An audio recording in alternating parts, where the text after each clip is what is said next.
अस्सलाम वालेकुम। Welcome to my YouTube channel IT knowledge. Dear students, हमने कुछ डेज से ये हैंडआउट्स को स्टार्ट किया हुआ है। इनकी जो थ्योरी पार्ट्स है ये सारी स्टार्ट की हुई है। थ्योरी पार्ट्स का फायदा ये होगा, इसमें जो से आपके एमसीक्यूज होंगे और जो छोटे छोटे ऐसे पॉइंट्स होते हैं जो प्रैक्टिकली मिस हो जाते हैं, तो उनको हम यहाँ पे थोड़ा सा डिस्कस करेंगे। लेकिन ये जो सारे टॉपिक्स है इनको मैंने डिटेल में, इसका प्रैक्टिकली क्लासेस के बारे में, ऑब्जेक्ट्स क्या होते हैं, ये सारे डिटेल में हमने किया हुआ है। तो इन सब को अगर आपने प्रैक्टिकली देखना है तो आप मेरा इसी चैनल की एक सीरीज मैंने प्ले लिस्ट बनाई हुई, आप वहां से इनको विजिट जरूर करिएगा। इन सब का मैंने प्रैक्टिकली बनाया हुआ है। तो चलें स्टार्ट करते हैं क्लासेस के बारे में।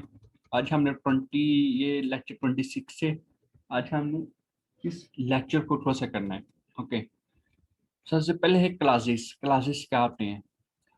क्लासेस के बारे में छोटा सा मैं आपको कंसेप्ट दे देता हूँ। क्लासेस के अंदर एक कोई भी देखें, एक इंसान है, हम इंसान की भी क्लासेस बना से, एक इंसान की क्लासेस बना से। इंसान के अंदर क्या क्या प्रॉपर्टीज आ रही हैं, उसकी आंखें, बाजुएं, पाँव हैं, पूरी बॉडी या पार्ट्स हैं, मतलब उस चीज की हर एक, उसके जो भी पार्ट्स होंगे उसको हम क्लासेस कहते हैं।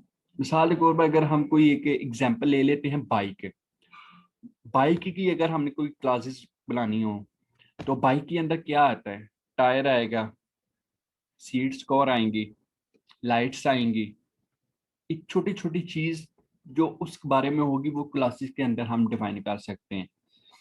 क्लासेस के अंदर हम दो कीवर्ड्स यूज होते हैं, एक पब्लिक और दूसरा प्राइवेट। प्राइवेट के अंदर हम हमेशा डाटा को डाटा को डिक्लेयर करते हैं। प्राइवेट के अंदर हम हमेशा डाटा को डिक्लेयर करेंगे, जबकि पब्लिक के अंदर जाके हम उस डाटा को मजीद आगे इलेबोरेट करेंगे फंक्शंस की हेल्प से। ये था एक क्लासेस का छोटा सा कंसेप्ट। अगर आपने इसका प्रैक्टिकली देखना है तो मैंने इसकी डिटेल में प्ले लिस्ट बनाई हुई, इसके बारे डिटेल में मैंने बनाया हुआ है, तो आप वहां से चेक कर लीजिएगा। इसके अलावा मैं इसकी लिंक्स भी, क्लासेस के बारे में जो लिंक्स, जो मेरे यूट्यूब चैनल जो लिंक है वो इस डिस्क्रिप्शन में डाल दी है, वो आप चेक कर लेना। ओके, ये थी क्लासेस के बारे में। अब देखिए डेफिनेशन ऑफ क्लास क्या है। डेफिनेशन ऑफ क्लास, इन्होंने एक एग्जांपल दी हुई है।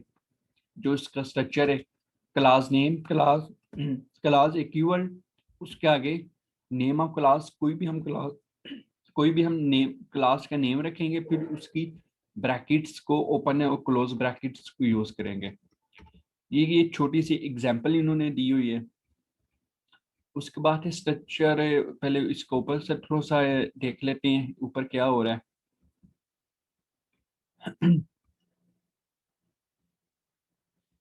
स्ट्रक्चर ऑफ क्लास के अंदर उन्होंने वही सब कुछ क्लास के बारे में बताया हुआ है कि क्लास के अंदर कुछ प्राइवेट मेंबर्स होते हैं, कुछ पब्लिक मेंबर्स होंगे। इन्होंने की थ्योरी इनकी काफी ज्यादा है, इतनी को कोई भी रीड मेरे हाथ से कोई भी नहीं करता है। तो इनके बारे में ज्यादा बस यही होता है कि इनका प्रैक्टिकली किया जाए, क्योंकि प्रैक्टिकल से ज्यादा इंसान से कंसेप्ट क्लियर हो जाते हैं। ओके, क्लासेस के बारे में सार कुछ इन्होंने क्लासेस के बारे में बताइए, उन्होंने कुछ एग्जांपल्स दी हुई हैं। एग्जांपल्स को थोड़ा सा हम देख लेते हैं। सबसे पहले उन्होंने डेट की क्लास बनाई है, एक क्लास बनाई है डेट की, क्लास नेम रखा डेट, फिर उसके कुछ प्राइवेट मेंबर्स लिए, पब्लिक मेंबर्स लिए। पब्लिक के बाद उन्होंने वो जो display, set, day, month, year, जो डेट की प्रॉपर्टीज होती हैं उनको उन्होंने इलेबोरेट डिटेल में किया हुआ है। ओके, अच्छा, अब एक मेन पॉइंट है कंस्ट्रक्टर क्या होते हैं। कंस्ट्रक्टर के बारे में आगे इसका बहुत ज्यादा ये इंपॉर्टेंट कंसेप्ट है। देखें, जैसे मैंने आपको बताया है, क्लास के अंदर जो हम प्राइवेट मेंबर्स लेते हैं उनको हम बस डिक्लेयर करते हैं, लेकिन वो डिक्लेयर करने के बाद अगर हमने उनको वैल्यूज देनी हो तो उन वैल्यूज को देने के लिए हम कंस्ट्रक्टर को यूज करते हैं। कंस्ट्रक्टर के बारे में भी एक मैंने डिटेल में, ये टॉपिक है, इसका मैंने ऑलरेडी बनाया हुआ है वहां पे, तो आप इसको भी जरूर एक दफा ये वीडियो लीजिएगा प्रैक्टिकली, और ये भी एक इम्पॉर्टेंट कंसेप्ट है, तो इसको भी आप डिटेल में इंक्लूड करिएगा। ओके, अब उसके इसकी कुछ टाइप्स होंगी आर्गुमेंट, सॉरी, कंस्ट्रक्टर की। कंस्ट्रक्टर को हमेशा, एक बार मैं आपको बता देता हूँ, कंस्ट्रक्टर का जो हम नेम रखेंगे वो हमेशा जो क्लास का नेम होगा, क्लास नेम और कंस्ट्रक्टर नेम हमेशा सेम होगा। कभी भी हम कंस्ट्रक्टर का नेम क्लास नेम से डिफरेंट नहीं रख सकते। अगर डिफरेंट रखा तो ये आपका एरर आ जाएगा। ओके, ये सारी एग्जांपल्स हैं, ये सारी एग्जांपल्स, ये वो एग्जांपल्स है जो मैंने आपको एरआईटी वहां भी डिटेल में समझाई हुई हैं। ओके, यहाँ पे कुछ टिप्स हैं, इनको देख लेते हैं। Separate the interface and implementation. The default constructor has no, जो डिफॉल्ट कंस्ट्रक्टर होगा उसका कोई आर्गुमेंट्स, जो डिफॉल्ट कंस्ट्रक्टर होगा उसका कोई आर्गुमेंट्स नहीं होगा। Constructor has a same name, constructor has a same name as of class. Constructor का और क्लास का नेम हमेशा सेम होगा। कि data members of a class are initialize at run time. जो हम क्लास के डाटा मेंबर्स को वैल्यू इनिशियलाइज करेंगे वो हमेशा रन टाइम में हम जाके करेंगे। Initialization and data members in the definition of class is syntax error. अगर हम डाटा मेंबर्स को इनिशियलाइज कर देते हैं, कंस्ट्रक्टर हम यूज नहीं करते, हम प्राइवेट के अंदर ही जाके हम इंट अली इक्वल टू 10 कर देते हैं, तो ये आपका सिंटैक्स एरर आएगा। ओके, इसके बाद कुछ क्लासेस और ऑब्जेक्ट्स के बारे में मजीद उन्होंने इलाबोरेट किया हुआ है। क्लासेस और ऑब्जेक्ट्स के बारे में यहाँ पे इन्होंने क्लास की कुछ डेफिनेशन उसको देख लेते हैं। A class is a way a user defined data type. In a class, one may find data members and function that can manipulate that data. A class is a way of defining a user defined class को हम एक हमेशा user defined data type से हम define करते हैं। In a class one may find data members and function। Class के हम के अंदर हम डाटा मेंबर्स को और फंक्शंस को मैनिपुलेट करते हैं। Encapsulation data, that means data of a class can not B assessed from outside. Encapsulation एक छोटा सा कंसेप्ट है, इसके ये जहां भी वर्ड यूज होगा आप इसका अपने जेहन में कंसेप्ट आ जाना चाहिए कि जो हम क्लास के अंदर जो हम डाटा यूज करते हैं उनको हम बस क्लास के अंदर ही यूज कर सकते हैं। क्लास के बाहर जाके हमने उनको उनको यूज नहीं करना। देखना, क्लास के अंदर जो भी हम डाटा लेंगे, जो भी हम डिक्लेरेशन करेंगे क्लास के अंदर, वो क्लास की बॉडी के अंदर ही वो जिंदा है। अगर वो क्लास की बॉडी के बाहर वो उनके अंदर कोई जान नहीं है, तो इसलिए इनकैप्सुलेशन का यही मेन कंसेप्ट है।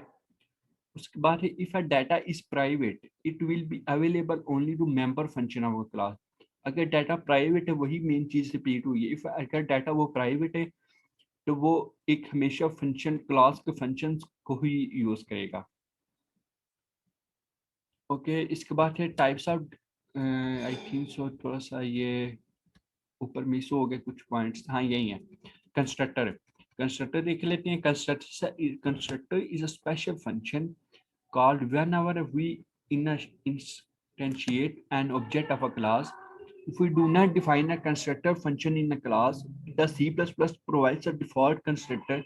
It is executed at time of initiation an object. Okay, constructor एक स्पेशल फंक्शंस होते हैं जिनको हम ऑब्जेक्ट की हेल्प से इनको रन करते हैं। जब हमारा एक क्लास का एक ऑब्जेक्ट बन जाता है तो कंस्ट्रक्टर आपका ऑटोमेटिकली एग्जीक्यूट हो जाएगा। यही इन्होंने लिखा हुआ है, लेकिन थोड़ा सा मुश्किल वर्डिंग में लिखा हुआ, स्टूडेंट्स को समझ ही नहीं आती। इसका मतलब ये है कि जब एक क्लास का एक ऑब्जेक्ट बन जाता है इंट में की बॉडी में जाके, और ऑब्जेक्ट ऑब्जेक्ट बनाने के लिए भी हम ऑब्जेक्ट, जब हम ऑब्जेक्ट बनाते हैं तो हम हमेशा क्लास का नेम यूज करते हैं और उसके आगे कोई भी हम ऑब्जेक्ट बना लेते हैं। मिसाल के ऊपर देख, अगर हमारे क्लास का नेम है स्टूडेंट है, क्लास का नेम होगा हमारा स्टूडेंट, तो इंट में इनकी बॉडी में जाएंगे, स्टूडेंट लिखेंगे और आगे उससे कोई भी जितनी हमारी चॉइस, जितनी भी चाहे हम उसको ऑब्जेक्ट्स बना सके, बेशक 10 बनाए, लाख बनाए, 10 लाख बनाए, हमारी चॉइस है, वो बन जाते हैं। तो कंस्ट्रक्टर पर इन्होंने बस यही कुछ बताया गया है। इसकी कुछ टाइप्स है कंस्ट्रक्टर की। Compiler generated constructor. If a constructor is not defined by the use, the compiler generate it automatically.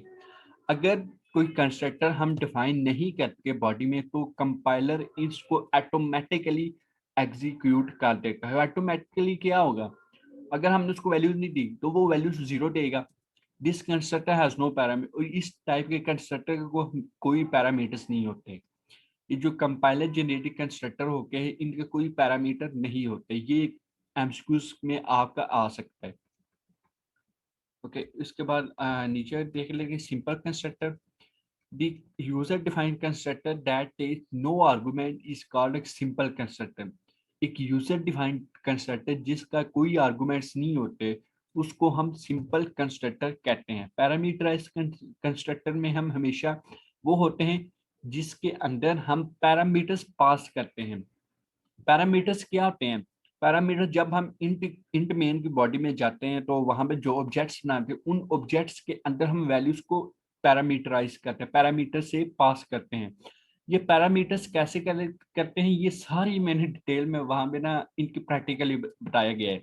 तो आपने एक दफा जरूर उसको ना उस वीडियो से देखना, ये बहुत ज्यादा इंपॉर्टेंट ये टॉपिक है। क्लासेस क्या होते हैं, कंस्ट्रक्टर क्या होते हैं। ओके, इसके बाद है एक्सप्लेनेशन ऑफ कंस्ट्रक्टर। इन्होंने बस बताएगा, ये भी देख लेते हैं। The main purpose of constructor is to initialize object in such a manner that it is known is valid state. Constructor को यूज करने का मेन पर्पस यही है कि हम इनकी वैल्यूज को इनिशियलाइज कर लें। इनिशियलाइज मीन जो वेरिएबल्स होती है उनको हम उनकी वैल्यू दें। मिसाल के ऊपर अगर हमने कोई वेरिएबल यूज किया है बी सी डी, कोई भी वेरिएबल लेते हैं, बी ले लिया, बी के अंदर अगर जब हम वैल्यू देंगे 10 तो जो 10 होगी वो इसकी इनिशियलाइज हमने कर दी। ओके, इसके बाद नीचे कुछ पॉइंट्स है, इनको थोड़ा सा रीड कर लेते हैं। A constructor is a function, थोड़ा सा मिस हो रहा है। A constructor is a function के लिए इसको 1 minute. A constructor is a function which has a same name as a class.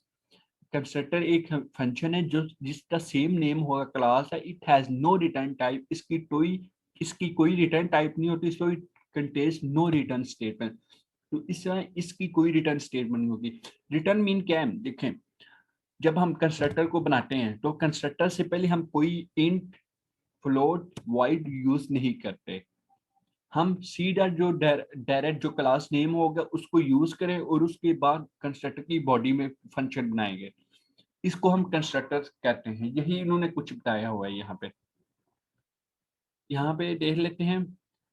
This means that there will be only one destructor को पहले हम थोड़ा सा यहाँ पे मैं थोड़ा सा नीचे करता हूँ, सॉरी।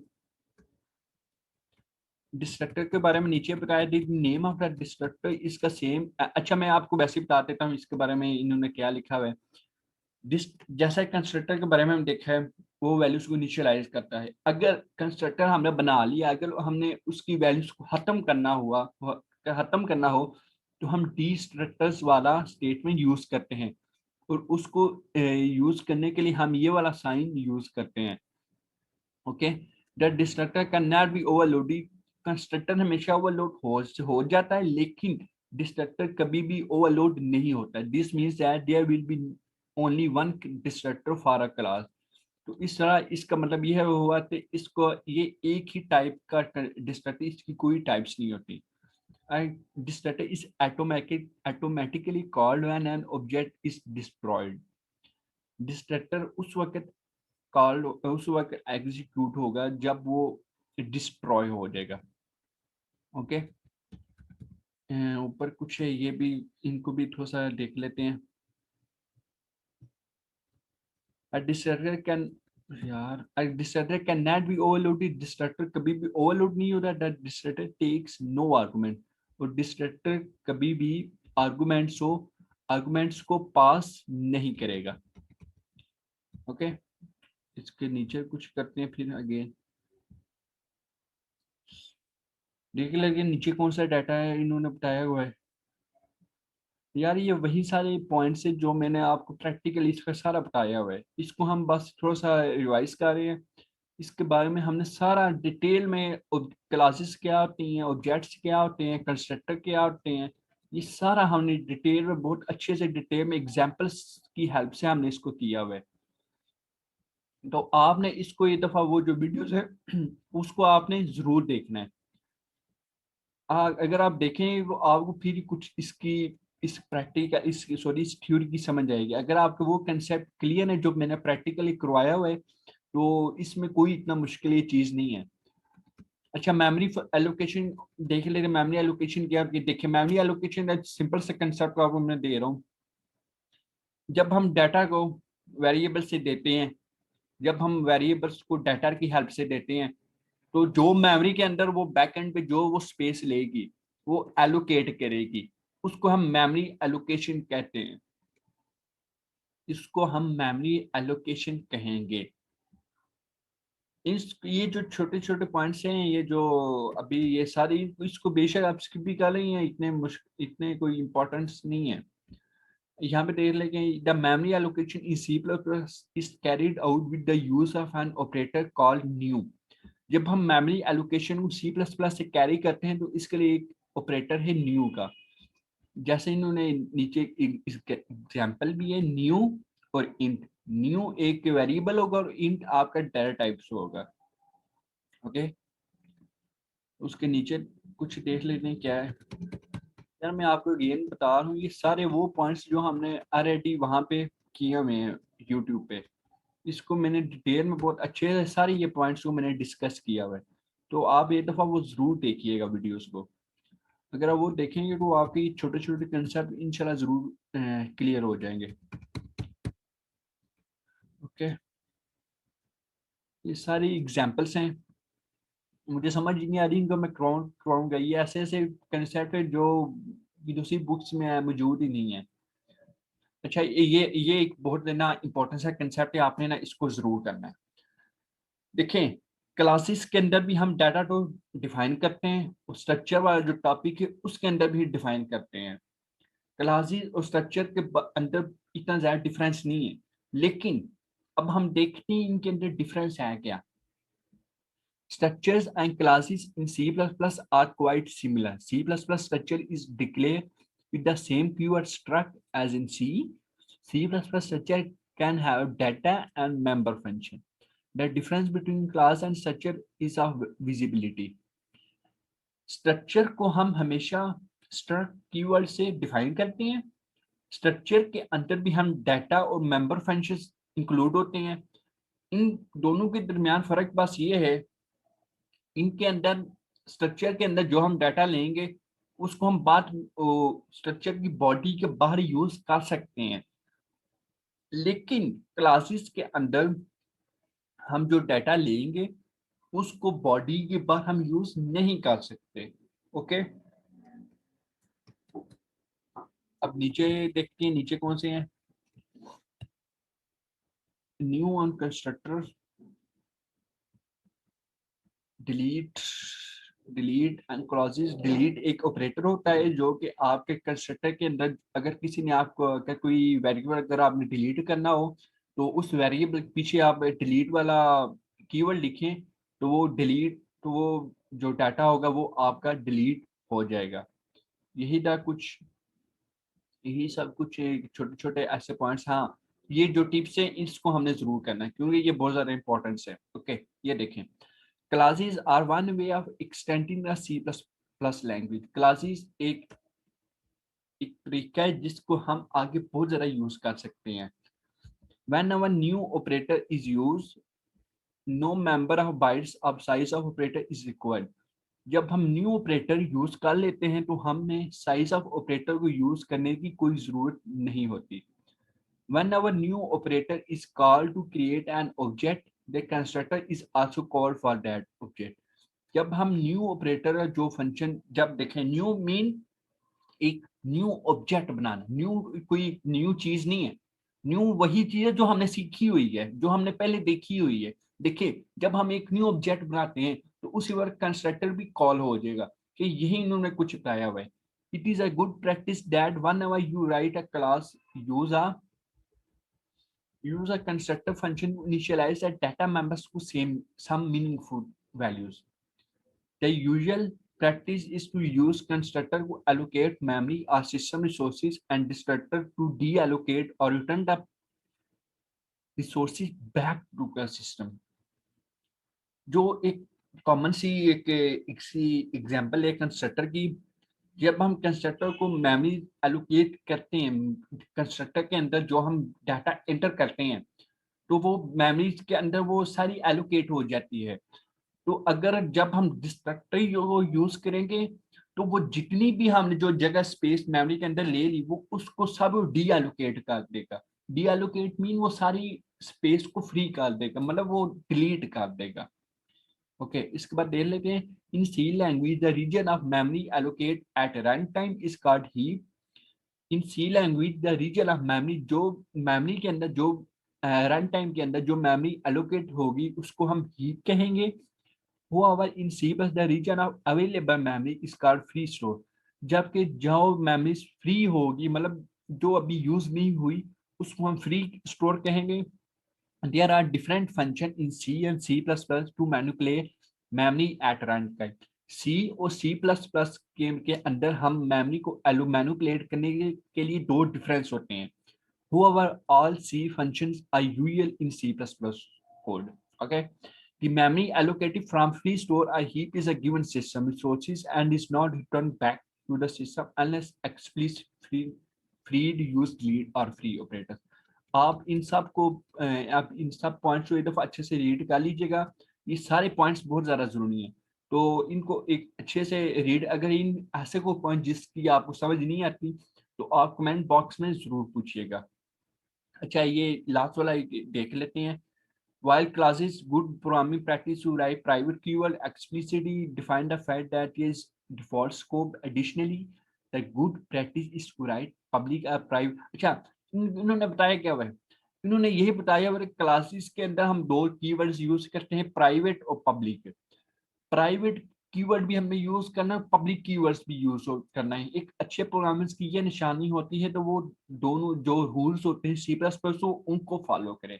इन्होंने बस यही बताया हुआ है। ओके, अच्छा, ये थी जो 3 लेक्चर्स के। आपने इन लेक्चर्स को अच्छे से अच्छे थोड़ी सी थ्योरी डिटेल में करनी है। तो इंशाल्लाह नेक्स्ट हम 29 लेक्चर्स स्टार्ट करेंगे। तो ये जो लेक्चर्स हैं इनको आपने अच्छे से अच्छे रिवाइज करना है। ये जो मैंने छोटे छोटे पॉइंट्स से मैंने आपको बताए हुए हैं, आपने इन पॉइंट्स को जरूर रखना है। मैं कोशिश कर रहा हूँ कि मैं ना अपनी वर्डी में आपको बताऊँ, क्योंकि अगर मैंने व्यू वालों की वर्डी में बताया तो आपको कख समझ नहीं आनी। तो इजी से इजी वर्ड में समझा रहा हूँ, तो अगर समझ आ रही है ठीक है, अगर नहीं समझ आ रही तो जो मैंने प्रैक्टिकली करवाया हुआ इस ये सारे टॉपिक्स मैंने प्रैक्टिकली करवाए हुए हैं, तो ये टॉपिक्स आपने वहां से जरूर करनी है मेरी दूसरी प्लेलिस्ट से। तो ओके, अब नेक्स्ट वीडियो में मिलेंगे। टेक केयर, अल्लाह हाफिज।